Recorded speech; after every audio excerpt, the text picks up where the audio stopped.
Ladies and gentlemen, welcome into In the Clutch episode 9, and we're in the first episode of the playoffs.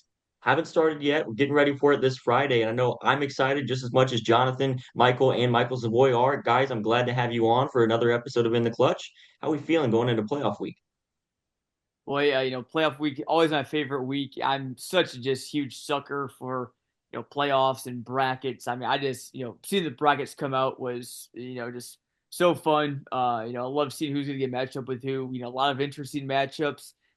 Some good games here around Central Illinois. Lots of home games for area teams. I think there's somewhere in the area of 11 or 12 teams that are going to be playing in the area this week. So that's really cool. A lot of opportunities to go out and catch some games in person and everything. And, obviously some, key road matchups to watch as well. So, again, it's really fun. I mean, there's really no such thing as a bad matchup at the playoffs. So, it's pretty much kind of filtering everything else out and leaving all the good football here for these next couple weeks. Yeah, usually you go into these shows saying, "Oh, it feels like the start of the season started yesterday, and now we're in week 5 or week 6. Now we're actually in the playoffs, so it's totally flown by."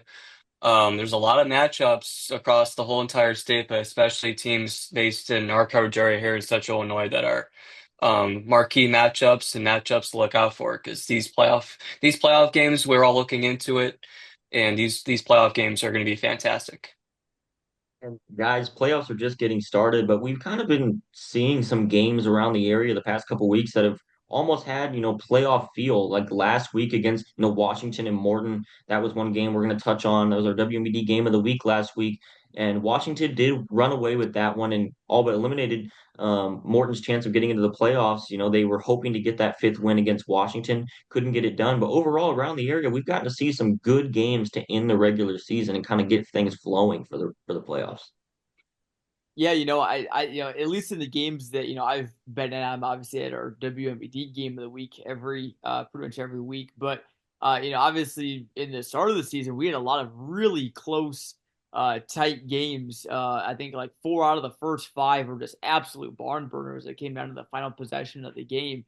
And we still have seen some good games, some just high level games. I think maybe even though the scoreboard hasn't shown like, maybe a one or two possession game, maybe in the last few weeks at least that we've done.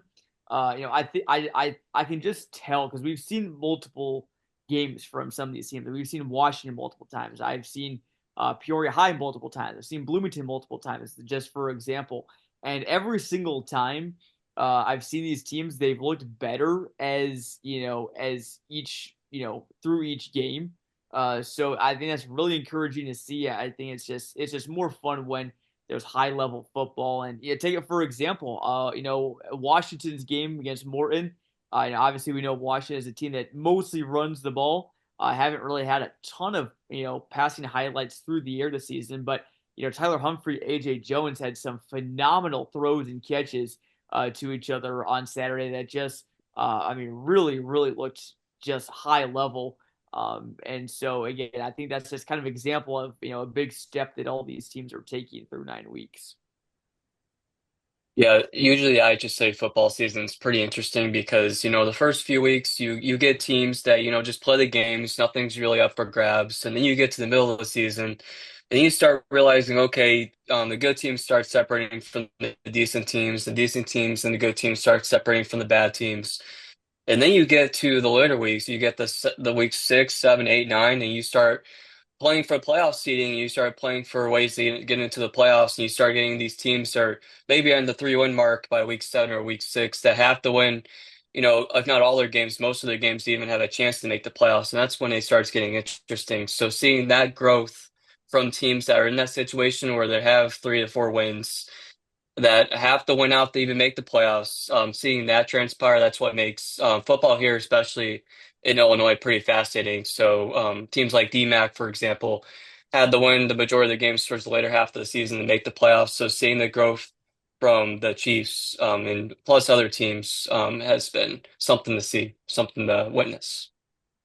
Yeah, guys, we got to see a couple of those games on display late in the season. Obviously, we talked about the Washington game. the AJ Jones connection that you talked about was incredible. If you didn't see the game live, AJ Jones in the fourth quarter, it was either the third or fourth quarter, where Washington was already pretty, they had the game in hand, but just kind of the cherry on top, AJ Jones back corner of the end zone, two plays in a row. One was to get in the red zone, the other one back corner of the end zone for the score. But he had an immense game. He won our player of the game that day. That was fun to watch. But some other ones you talked about DMAC. DMAC was a team that we saw fighting from the midpoint of the season. Talked to Cody Myers on one of the episodes of the podcast. He really talked about that. Down the stretch, that's a situation they've been in before, and they were able to get into the playoffs. Another team that was in that situation was East Peoria. A little bit different, didn't clinch the playoffs, but I think if you look at East Peoria and how much times we talked about them on the podcast this season, it kind of shows how good they were this year and how much they've improved from years past. So that's definitely a team to keep an eye on for the next coming years. But overall, those were the main ones I can seem to think of for teams that were like, in contention, along with Morton as well in that Washington game to try to really clinch in that big game for our coverage area. Other than that, though, guys, got to talk about some of these teams that did clinch the playoffs. Some of these teams in 1A, 2A, 3A, and so on. I know we all got some stuff listed out for that. And Michael, how about you go ahead and start us off with 1A?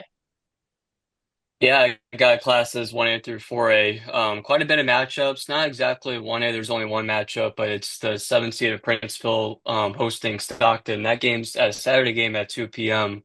Those Saturday games are pretty interesting because, you get those jitters on Friday night lights, but once those Saturday afternoon games say you don't necessarily, I shouldn't say you don't get those jitters, but there's definitely something different about them. So that'd be something to look out for that game and some other games here. But as far as this game goes, Princeville, we know they started out 7-0. I actually infamously crowned them as kings, and they ended up not panning out after what I said the last couple of games of the season. But 7 wins gets you in the playoffs. They were in the playoffs regardless. Stockton actually had won their last 4 games to make the playoffs, so they're one of those teams that are playing their best ball. So that game, a 7 versus a 10, can go really either way. But I do expect Princeville to get on the right track of that one. 2A is probably the most busy out of the four that I'm especially doing. First one is Farmington and DMAC, 1 versus 16. Michael, Farmington. Well, we did. I'm sorry to interrupt, but John had 2A, so we did you 1A and 4A, and then John 2A, 5A, me 3A, 6A, and we can Oh, both talk about. okay, Yeah, yeah, okay. I was gonna say, boy, Okay. sorry to burst your Michael was bubble. pretty I zealous to thought, do okay, all that's one why, A, that's two A, why, three A, and four A. that's why before we went on, I was like, can I get 5 extra minutes? I mean, I got to do some more research. I did all 4 starting classes. My bad, John. I'm sorry. Oh my gosh. Okay. I guess I didn't read your guys' thing correctly, but yeah. No, no, you're all good. All Unbelievable. You're all right. good, I Michael. apologize. I apologize. It's all Yeah. right. It's all right. Eyes can be deceiving I can sometimes. I can chip in with whatever you say about the 2A and 3A or whatever you have. So No, please, well, John, you Yeah, have the one floor. well, hey, so one listen, other I don't game I want to. wanted to I mention. feel bad. I don't want to cut you off for class 1A. Anything else that stood out to you, Michael, in terms of 1A brackets? I know winner of Princeville Stockton looks like they're most likely going to be facing Lena Winslow in the next round. I know they're kind of a state title favorite. There's a lot of really good teams in Class 1A, so Princeville could get a pretty strong test if they win in this first game. It appears, and also Leroy looking pretty good as well. Going to sleep on the Clifton Central comments, but at the same time, Lena Winslow is a dog, and they've won the past 4 state titles that I just say has had a playoff, discounting COVID. So they've been unbelievable for a very long time now. They're one of those teams that has, I guess, sustained themselves as one of the top dogs in the whole state. So the winner of Farmington, or excuse me, Princeville and Stockton probably will play Lena Winslow, and that's going to be a very tough game. Which isn't impossible to beat them because Princeville has a very balanced offense, so they end up being Stockton. There's a chance if they play Lena that they could pull off the upset, but that is tough.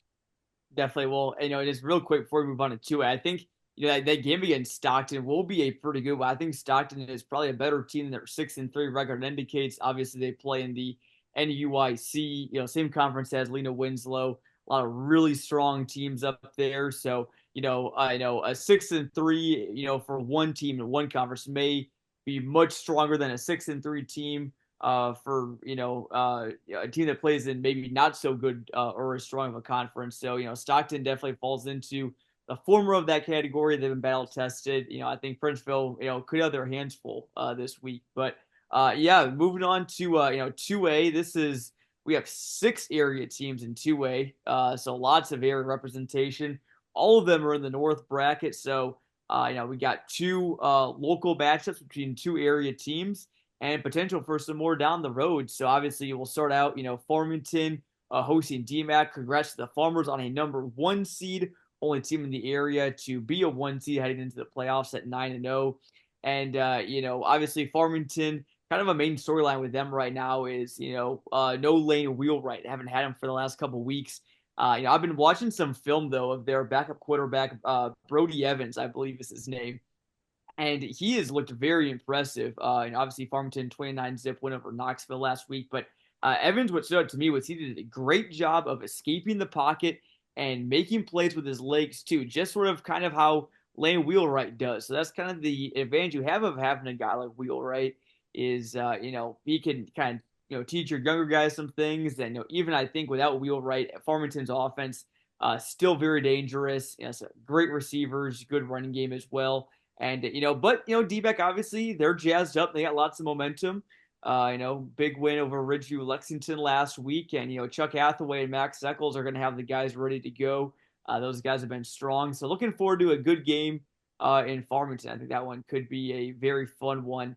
Also, as well, we got Elmwood Brimfield. They're the number 4 seed. They host Oakwood out of Fithian. Really don't know exactly where Fithian is. I'm pretty sure it's in the Champaign area, but that game Yeah, is at Elmwood it's in Brimfield. between Danville and Champaign, I Well, there you think. go. There you go. Kind of I know they're in the Vermilion Valley Conference, but that game is at Elmwood Brimfield, so Trojans fans don't have to break out the GPS for that one. But that's a obviously 4-13 matchup, Friday night game in Elmwood. Again, should be a good crowd, especially because the Trojans didn't make the playoffs last year. This is arguably what this is. I was looking at teams that made the playoffs this year that didn't last year, and Elmwood Brimfield had one of the largest jumps in win total, not just in 2A, but among teams in the entire state, from going to 4-5 to an 8-1 powerhouse this year. So obviously, Trojans run game gonna take them, very far. Matthew Glenn and Bo Windish have just been, phenomenal this season. I expect EB will rely on them heavily. As for scouting the opposition, I looked a little bit at Oakwood. Obviously, not quite as strong of a season as Elmwood Brimfield, but they do have a very good quarterback in Jackson Dudley. Averages about 175 touchdowns per game. So he's a very solid player that EB will have their hands full with, as well as Chase Harrison, who's a 2-way playmaker. So, Oakwood, a little bit probably more of a dynamic offense. We'll see how it stacks up. See how tough they are. Can they stop the EB run game? If they can't, I think that game's over, and it's a big win for the Trojans. So it should be a fun one too. Also, we got Seneca hosting El Paso Gridley. This is a game.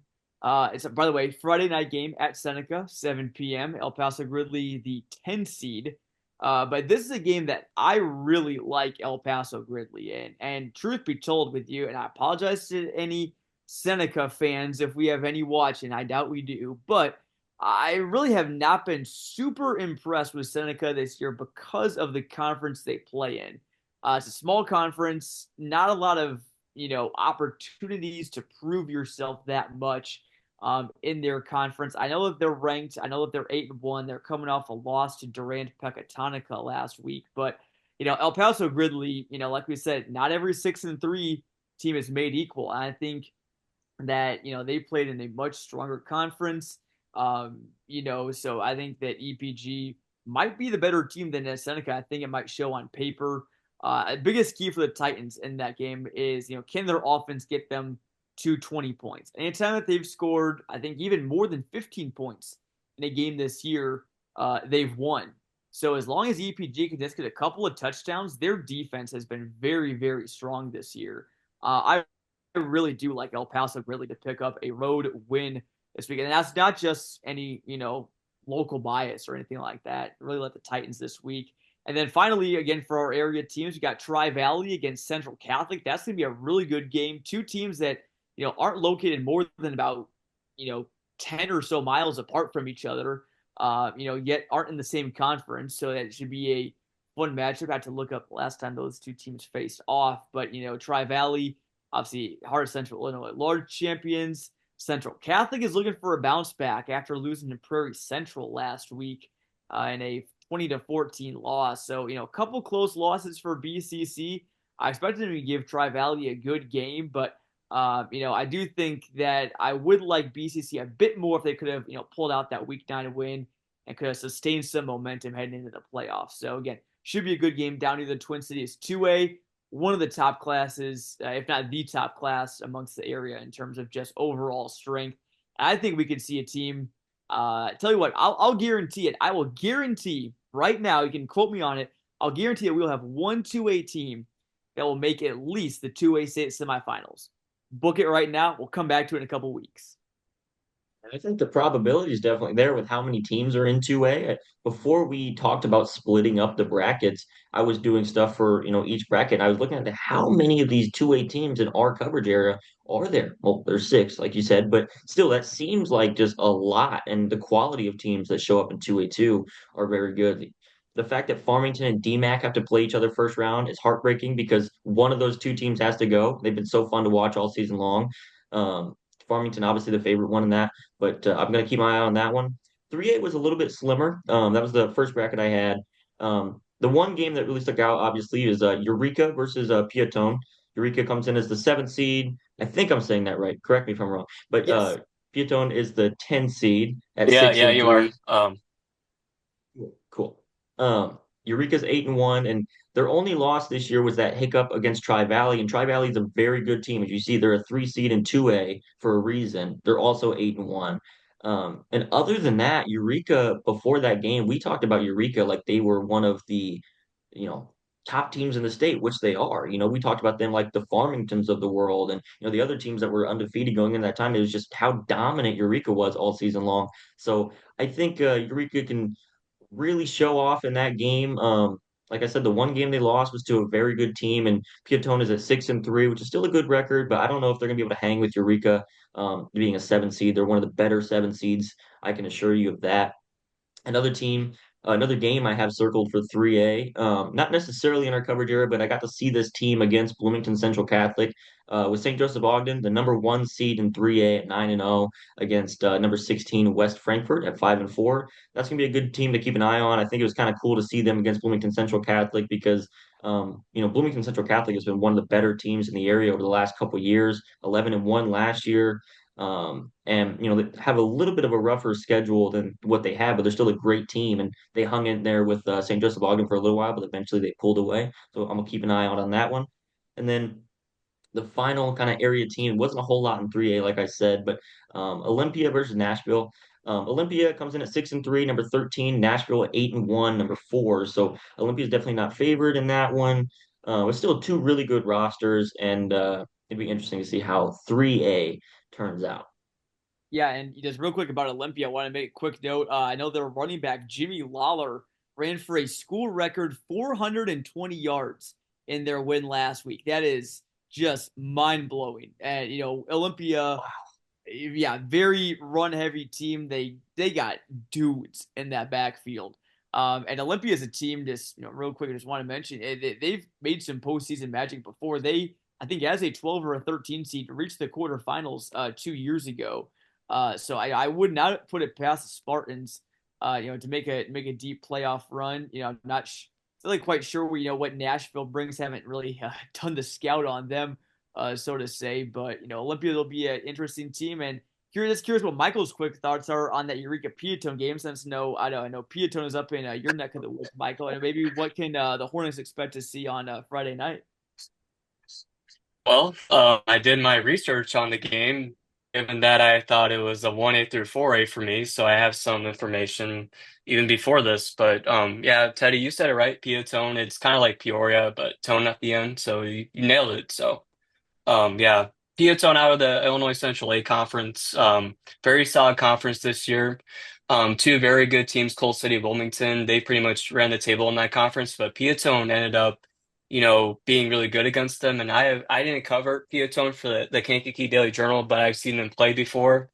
It's always pretty much the same sort of style where they have a good running game. They're going to be running the ball. Their quarterback, Ruben Velasco, is a very good baseball player, one of the very best in his class in Illinois. He can throw the ball very far if he needs to, but really the running game is the name of the game for Piatone. Chase Rivera for Piatone, a very hard runner as a senior. Look for the Blue Devils to run the ball and give Eureka problems on the ground. And I know me and John were texting even before this podcast about what can very well happen in that game. I think Piatone has a very solid chance to upset the Hornets. That's probably one of my upsets from this bracket that came out. I really like the Blue Devils. I just think that they're a solid team in their conference and they can play. Oh well, yeah, we'll definitely see. I would go just briefly. I would just say I'm going with Eureka. Love the Hornets' defense. Their defense has been stifling this year, so we'll see if Pitone's offense is up to the challenge. Looking forward. It's always fun. That's why you love the playoffs. You get to see teams that you don't see before and see just how teams in the area stack up. Can the best in Peoria beat the best from around the Kankakee area? We'll see. It should be fun. But Michael, what do you got for now? I guess back to you. What do you got for 4A? Yeah, two matchups, two interesting matchups. You talk about two teams that are seeded very, I guess, underrated wise. First one, Rochester, number 4 seed, versus Notre Dame. That's a Friday game at 7 p.m. That's like I said, 4 and 13 seed. P&D being the 13th seed. As for P&D, you would think that, them playing in the Big 12 as one of the smaller schools, if not the smallest school in that conference, if they make the playoffs, then there's a chance that, they're going to get a good draw because a lot of teams that play a 13th seed just assume that, it's going to be an easier game. But with the 13th seed like P&D, probably not. But they have Rochester and Rochester. John, you've known this. We've done a few Rochester football games in the past. They're one of the very best in the state of Illinois. So that game's going to be a battle. But unfortunately, I'm sorry to all Irish fans out there. Rochester is just year in and year out one of the very best teams, and I expect them not to blow out TND, but to make it a decent game, but end up pulling out the win in their home field. Yeah, that's what I have for that game. No Jack love Hanley for for PND Peoria will have to schools be for big Michael for that. Savoie, a harsh critic. First Eureka and It's, then I mean, P&D. He just doesn't want to see Peoria win. We gotta discuss Mike. We gotta take Michael out back after this podcast and discuss his role on this podcast. Nothing against Notre Dame. It's just the fact that it's Rochester, and I've seen. Obviously, I saw Rochester play Peoria High, obviously last year, and things can obviously change year in year out. But Rochester, year in like I said, year in and year out, just one of the very best. Well, I do expect that to be a good game, so I'm not being too harsh. No, let's not say I'm being too harsh here, but I'm just being honest. I think Rochester it wins is a this tough game. draw. I will give you that. And it's kind of interesting because I would have thought going in P&D being a higher seed, I don't think they would have a tough draw, but Rochester's right there at the 4 seed, so it's kind of tough. Probably the one team that you Um, didn't want to play. yeah, Rochester, yeah. As for my next game, the other team from my neck of the woods in Manteno, the 7th seed hosting Normal U High. Normal U High, just like PND, one of those teams that, is seeded very underrarely. They had a very good year this year in the Central Eight State or the Central State Eight Conference. That's a Friday game at 7 p.m. So the Friday Night Lights are hitting Manteno. Um, as for Normal U High, like I said, very underrated team, a team that has played very good competition and beaten some really good teams in the Central State A Conference and have competed against some great teams in the Central State A Conference. Um, and just because I know Mantino very well, I've covered them for the Kankakee Daily Journal. I'll say a couple things about them and how it affects Normal U High. First off, the Panthers, Mantino. First of all, one of the very best seasons they've had in their school's history. A school that hasn't had football for very long, probably the very, very best season they've had.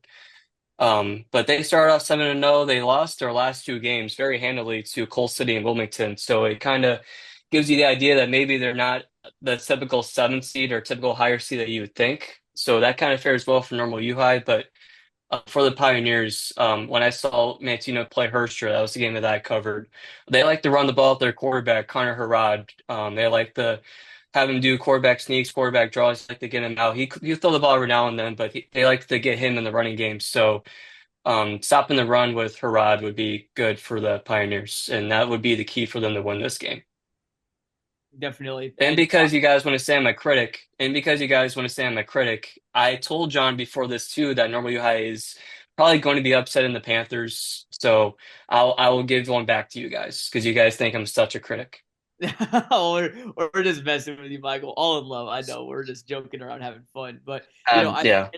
and obviously for someone that's seen normal UI play this year, saw them, week two against Bloomington. They're just really impressive team. Again, just their offense has been so dynamic. Their defense, having a guy like Cole Mateka is just game changing. He's probably one of the best defensive players in this, entire bracket, I would say.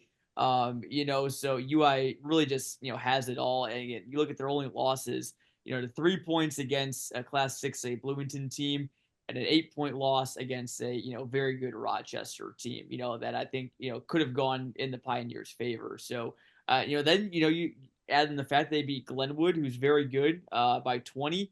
So again, I really do like UI. I think that, a lot of people that see them may not, be okay, there's 10 seed. Normal US gonna, I think, can open some eyes. I think they're also a school that, really looking for a playoff win like Mantino. Obviously, they had that playoff berth last year, but got matched up with a tough Coal City team. And lost that game pretty handily. So they're looking to kind of get that get back, this year in the playoffs. So I'm really high in the Pioneers.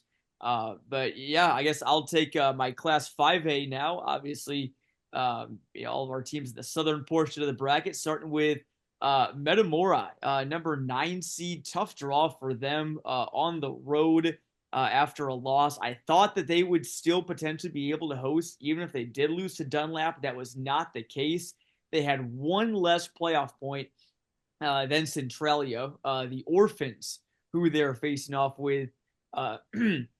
Excuse me, this week. But so maybe Metamora can blame Sterling or LaSalle Peru for not winning an extra game in week 9, possibly. But anyway, it's going to be an interesting game. I really do think so. Metamora, had a lead against Dunlap. We kind of knew it was going to be a very close game between those two coming into it.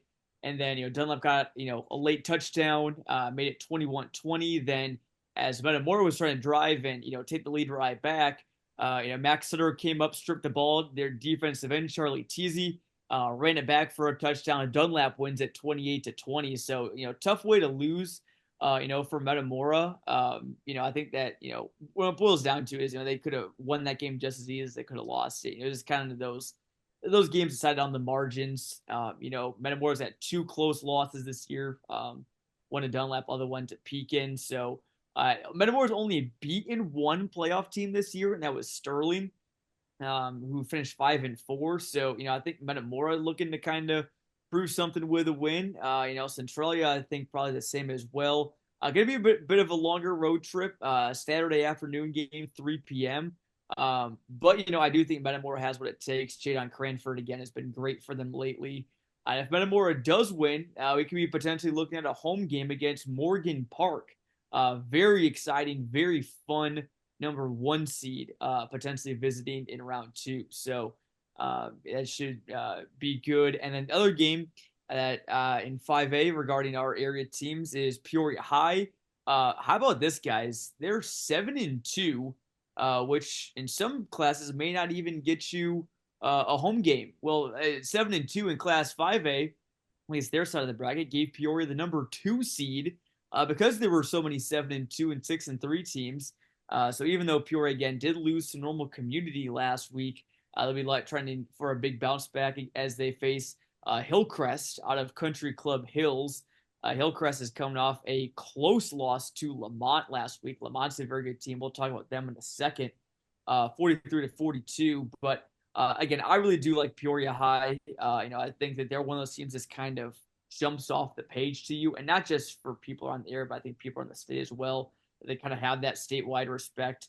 I do think that a lot of people are going to probably be, favoring Peoria High, and at least in these probably first two rounds most likely. Obviously, you still got to play your game. You want to bounce back. You don't want to make the same mistakes you did against normal community. I know that turnovers and penalties hurt them a lot. So as long as they fix those, I think that Peoria High should win big in that game. By the way, just announced, or not announced, we haven't announced it yet as of Tuesday night, but we will be announcing it probably by the time that this podcast drops. That game will be one of our WMBD games of the week this week. You can watch that one live and for free on ciproud.com. 7 p.m. kickoff on Friday night. We also got two more games of the weekend up in Class 6A, which I'll hand off to Teddy now. Yeah, Class 6A, unlike 3A, which I covered, has some good games, good local teams, and a lot of depth in the bracket. First game I wanted to talk about was Normal West versus Simeon. Two teams at 7-2. Normal West comes in as the 8 seed, Simeon the 9 seed, so they're really evenly matched.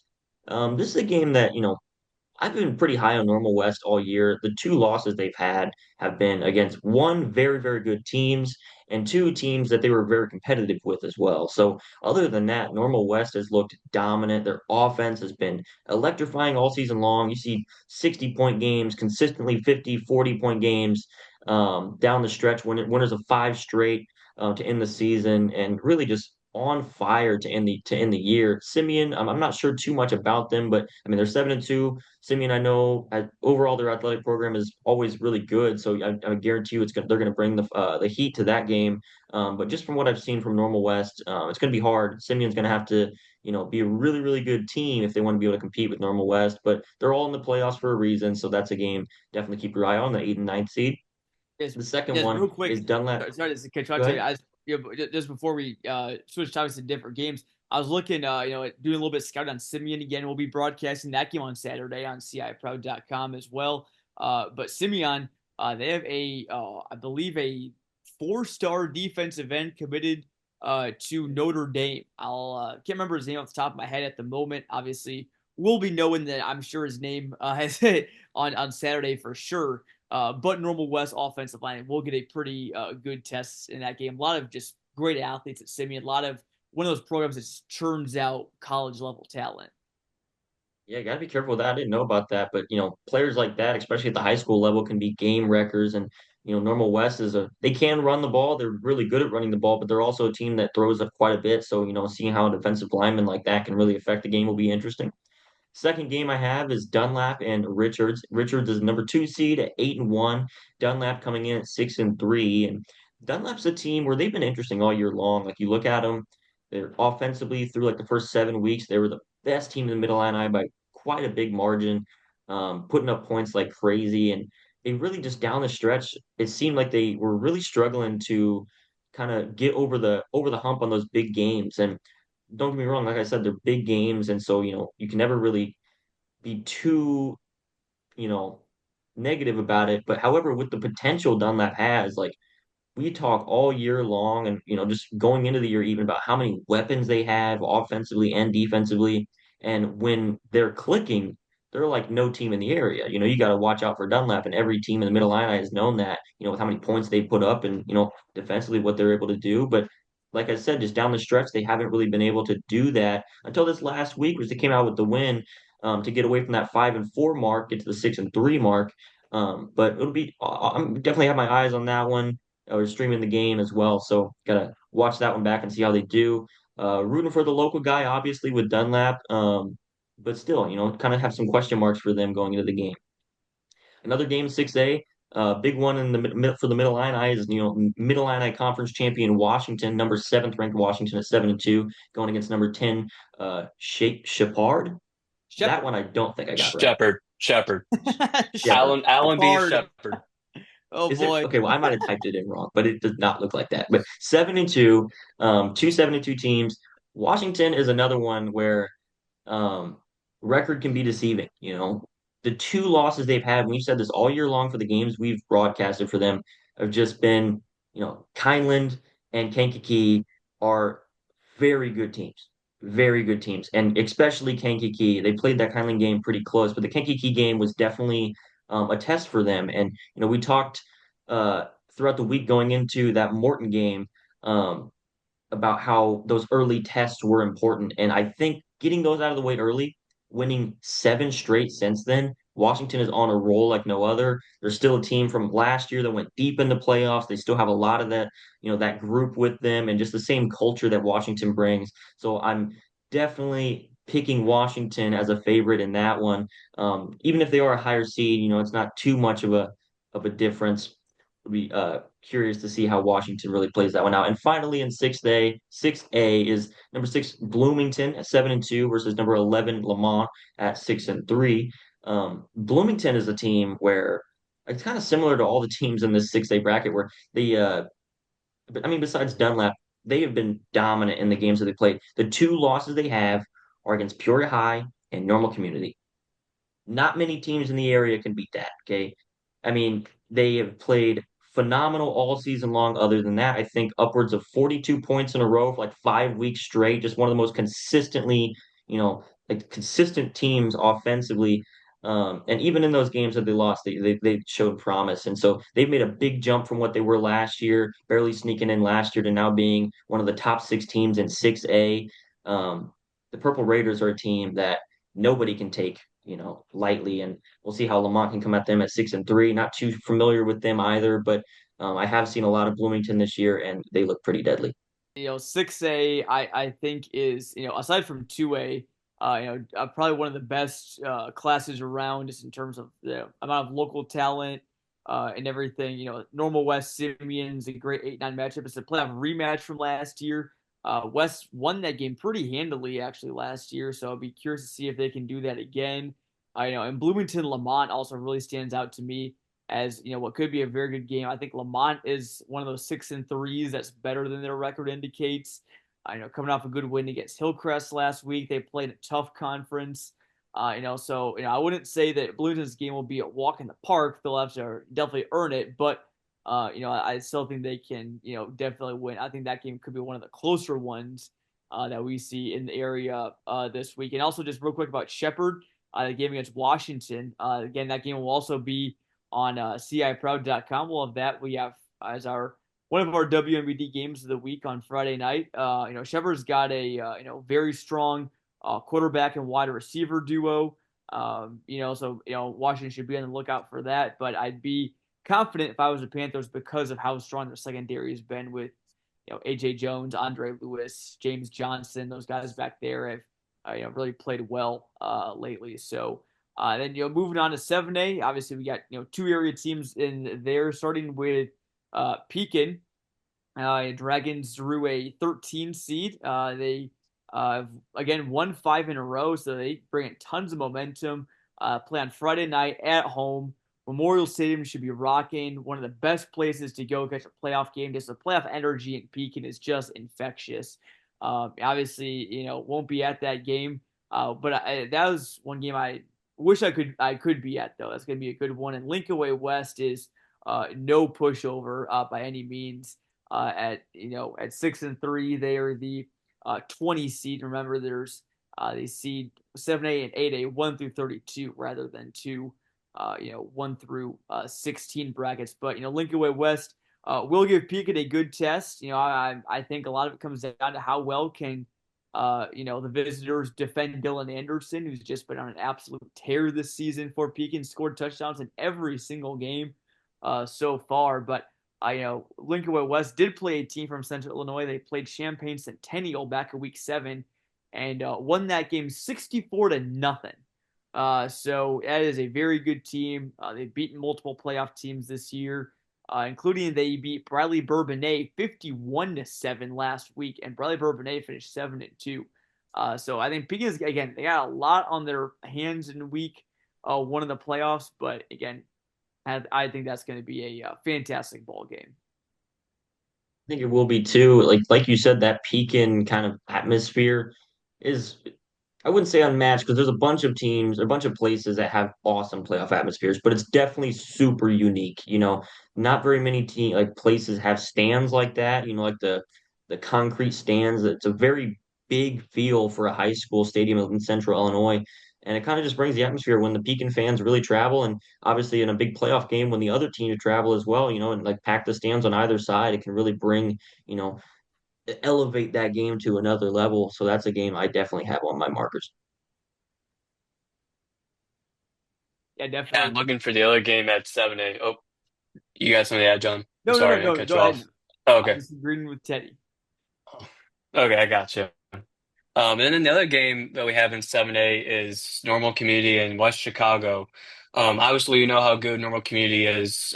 We all got to see them in person play one way or the other. I got to see them in their only loss against Kankakee. I've said it before, and I'll say it again. I think they learned a lot about that game and how they can and have that game go with them throughout the rest of the season. You guys have said in your broadcast, and we said it before on the podcast. They go into these games now thinking they're underdogs. And when you get a team like Normal Community thinking that they're underdogs in these kind of games, even though they're clearly talent-wise a little bit better than some of the teams that they play, it adds a little element to their team, and they're very dangerous. They're probably more dangerous this year, I'd say, than last year's team. So going against West Chicago, who their losses have come against some pretty caliber teams. One loss they had was against Glenbard South. Glenbard South being one of the very best teams in 6A. They're playing Kankakee in the 6A playoffs, so they're not pushed over. But West Chicago, pretty solid team. But Normal Community, I just expect them to at least in the earlier rounds pretty dominant. So. Yeah, I'm looking at West Chicago right now. They're pretty susceptible to giving up some points. They've allowed about 30 per game this season, which usually most playoff teams don't allow that many per game. So, I think normal West or normal communities, I'm sorry, is offense, especially with how good it is and how experienced it is, I think could potentially have a field day as long as they just play up to their standard. I think that again, community should be heavy favorites at home in week one and should be, if they do win, potentially good playoff matchup week two against either Prospect or Arlington Heights Hersey. Those are two solid teams there. So good, maybe not gonna say practice week because you can't afford to practice in the playoffs. You have to win, bring it, and you have to win every game. Um, but I think you can really just kind of try and just nail down some things. Get just kind of get those get those gears turning. Be a well-oiled machine and head into second round of the playoffs.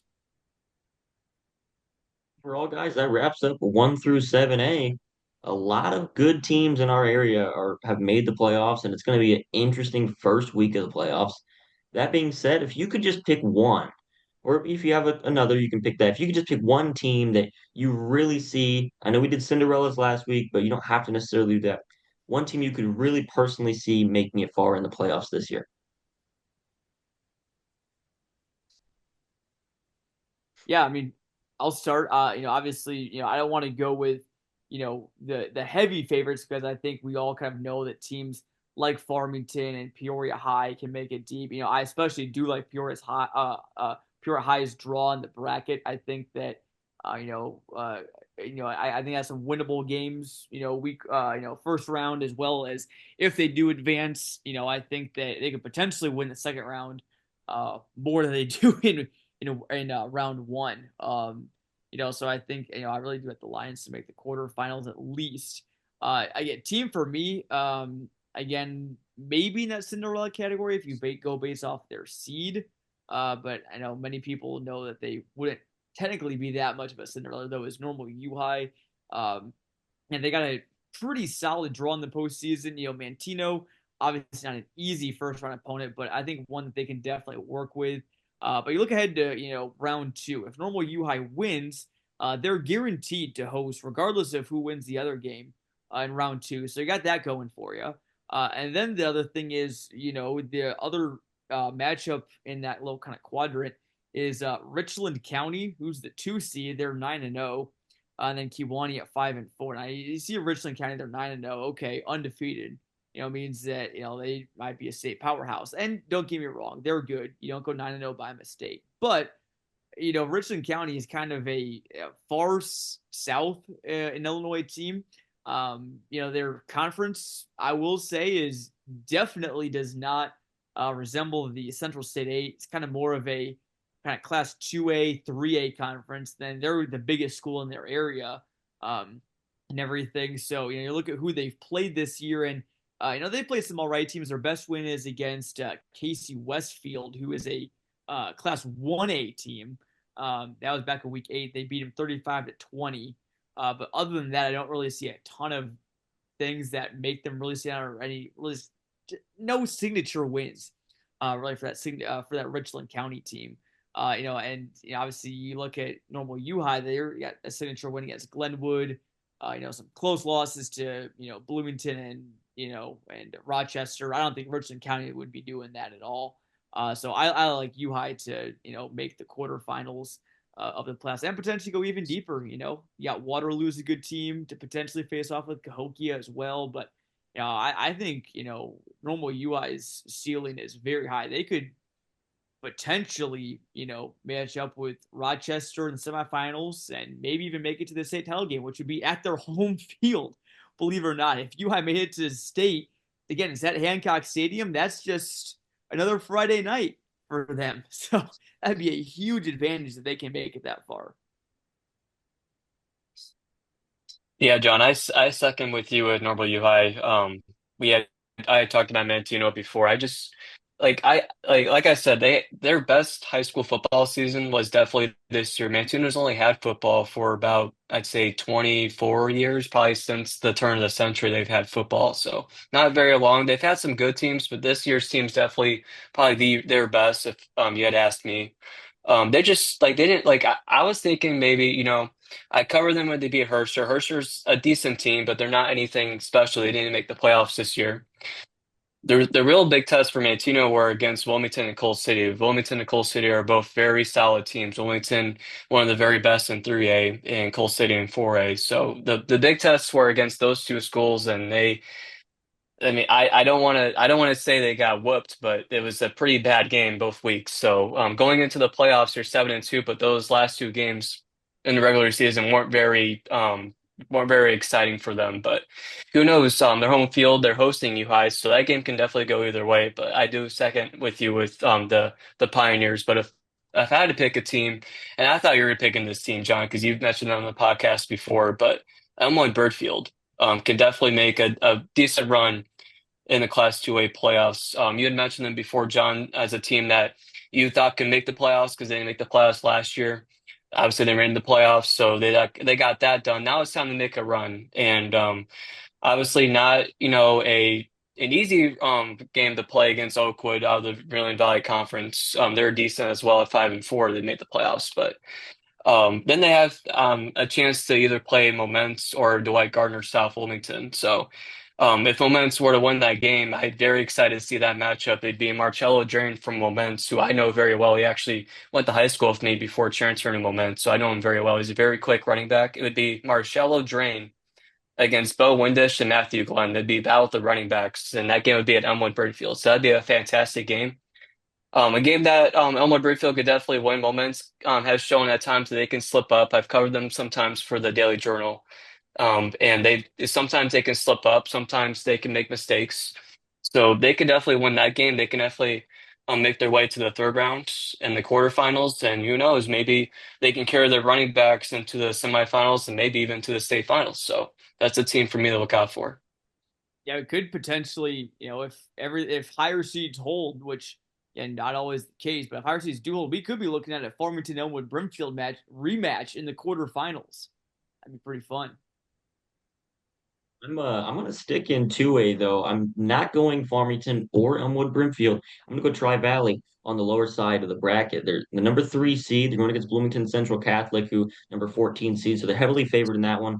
That'll be a real test for them, obviously, because Bloomington Central Catholic, like I mentioned earlier, very good team, way better than what their record entails.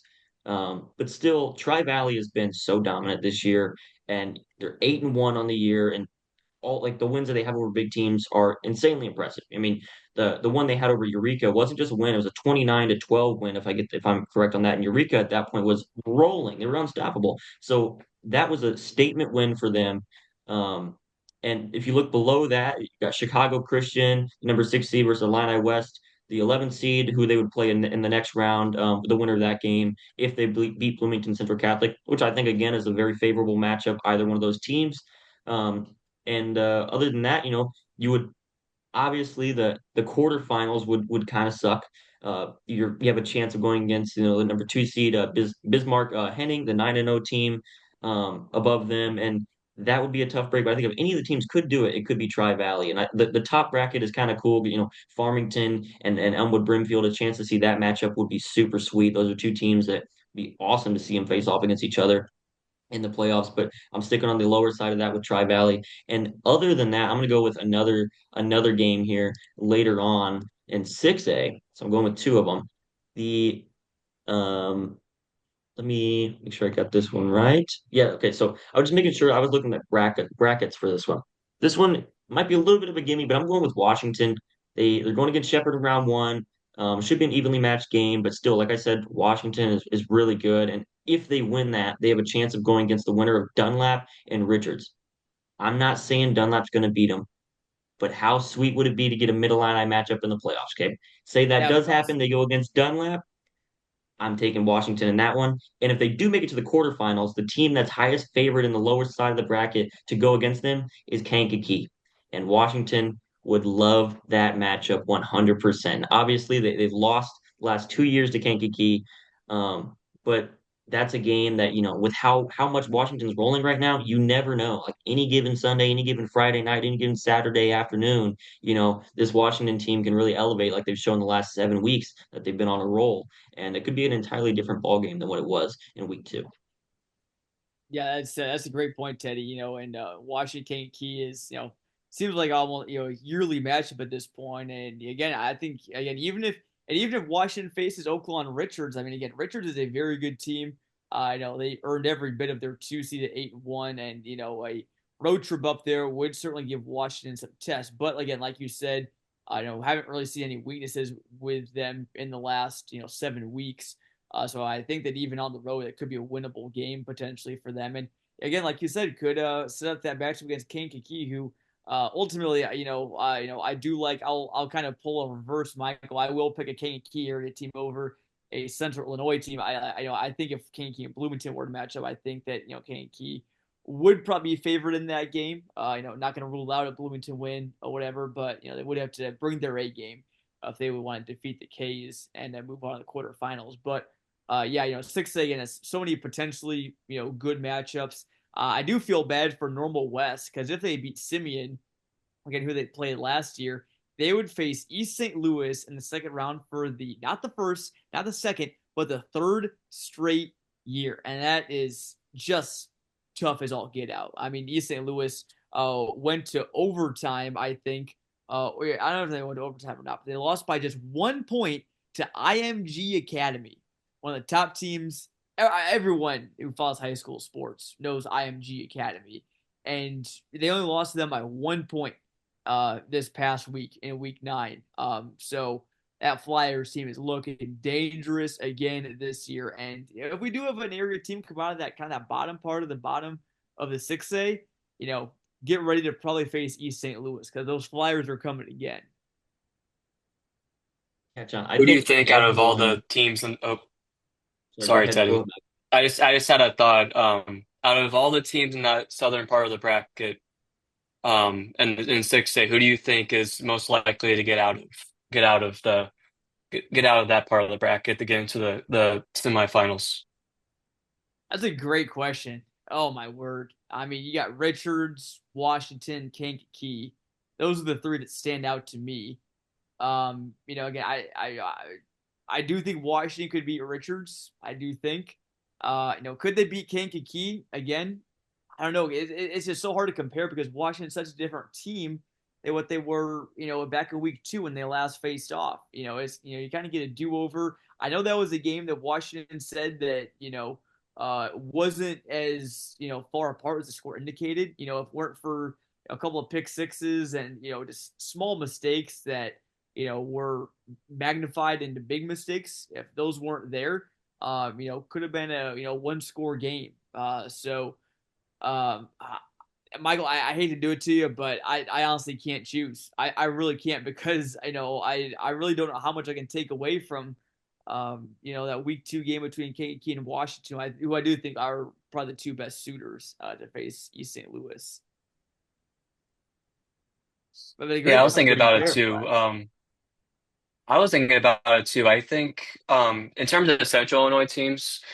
It's hard not to go with Washington. I obviously haven't seen them at all this year play in person, but it's hard not to go against what they've been able to build in the past couple of years. They still have players on that team from last year that went very far in the playoffs and obviously lost to once again a very talented East St. Louis team. No one's really beating East St. Louis unless you're Kerry Grove in the state championship game or just anywhere in the playoffs. But yeah, no one's really beating them. But I think if there was a team, I think I'd go by way of Washington. But don't look out for Dunlap. I think Dunlap can make a run of their own. I think they obviously have some offensive talent in that team, and who knows? Obviously they say defense wins championships, but Dunlap has some very good offensive power that can definitely give teams fits. We definitely want to see, I think we're all hoping for an area team to be in the state championship game at the end of the year. That would be awesome. Um, there's a couple of teams in the lower A brackets that are pretty favored. Farmington is one, like we talked about, they're 9-0, number one in 2A.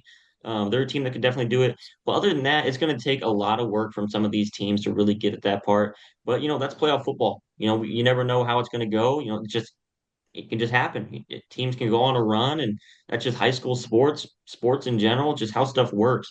So it'll be interesting to see how it all turns out. Week one of the IHSA playoffs is coming up. We were talking about this all year long. From week one, we talked about how playoffs are just cannot wait for playoffs, and it's just a whole new season now. Regular season was fun. Playoff season is here, guys. Before we wrap up, any final touches on the anything you got to say, or you guys just as excited as I am, getting ready to go into week seven? Or sorry, week one of the playoffs. Yeah, I'm super, pumped up and just like how you said, it's a new season. All the records now, I mean, obviously, yeah, the records are next to your name on the brackets on the I just say website, with your seed as well. But really, we're right back to square one. Everyone's 0-0. The only change is now is if you lose, then your season's over. So I think, regardless of whether you're a 1 seed or a 16 seed, you just gotta look at this week as, hey, we are 0-0. Just I don't know, it's kind of coach speak, whatever. I hear this from a lot of coaches, but we just want to go 1-0 this week, and that's got to be the mantra for every team in the area. So we'll see how it all shakes out. Again, like you said, I do hope that we get a team in the state championship game, at least one, because we didn't have one last year. So it'd be nice to have an excuse to go back to Hancock Stadium this year. Yeah, when you listen to coaches get interviewed, they always say if you play in November, especially in Illinois, that means you did good. So when you get to that month of the year and you get your opportunity to play in the state championship game, you get the opportunity to wing your way to it. It sets up for every game of the postseason to be great. So I can't wait. And yeah, I mean, from 1A to 8A, it's going to be fantastic. Go out the window on IHSA playoff season. Ladies and gentlemen, thank you all so much for tuning in to this week's episode, first episode of the playoffs. I'm Teddy Ball, joined alongside Jonathan Michael and Michael Savoie. Guys, thank you all for joining, and thank you all for watching as well. See you guys next time.